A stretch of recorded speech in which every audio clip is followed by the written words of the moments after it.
Guys, and welcome back to my YouTube channel. Now I know that last time we were talking about spatial audio with dynamic head tracking on the Mac. And why I say it that way is because it was a big old deal in the comment section because I was saying spatial audio. And people were like, well, spatial audio is Dolby Atmos, even though Apple spatial audio is not Dolby Atmos. But whatever.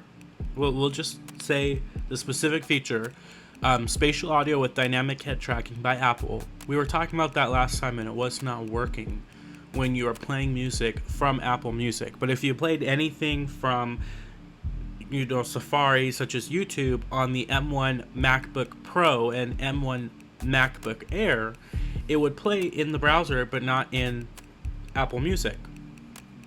Well, there is very, very good news.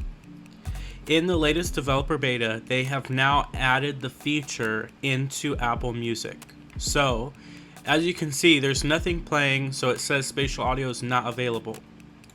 If I play something though, and I go back here, spatial audio with dynamic head tracking is now available. So there's head tracking and fixed.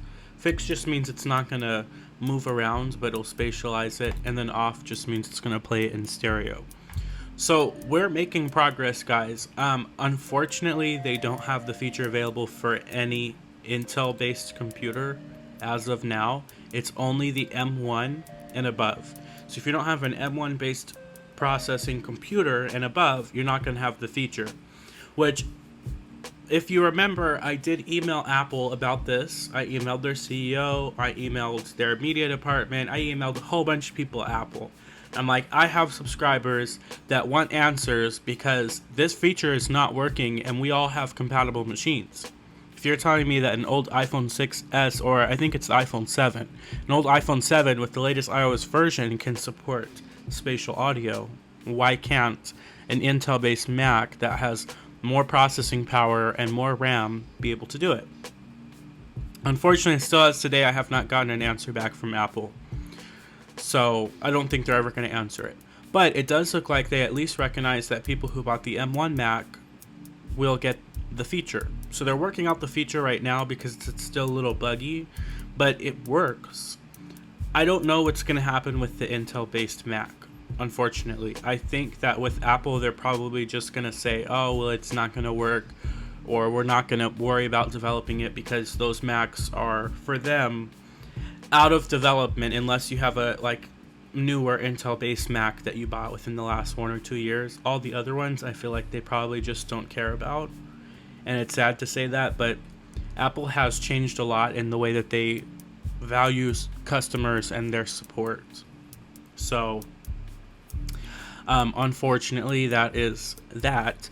But in the latest beta that I have on the developer side, it does show that they're looking to bring the feature to all M1 MacBooks.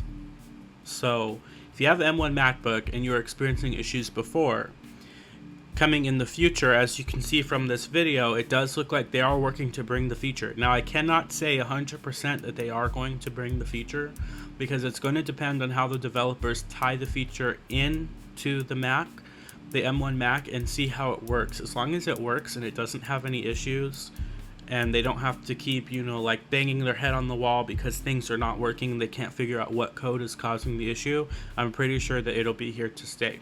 So it's just an update on that matter. But I hope that this is some good news for some of you. I know it's sad news for all of you guys who have an Intel-based Mac. I feel you. I have family members with the Intel-based Mac that cannot use the feature. The good news, though, is that you should have still at least Dolby Atmos, which is a type of spatial audio technology built by Dolby. So you should still have that. You just won't have the spatial audio with dynamic head tracking. Anyways, guys, thank you so much for tuning into this video. I thank you guys for watching. Don't forget to thumbs this video up. I would greatly appreciate it. Subscribe to my channel for more. I would also greatly appreciate that. And I'll see you guys all in the next YouTube channel.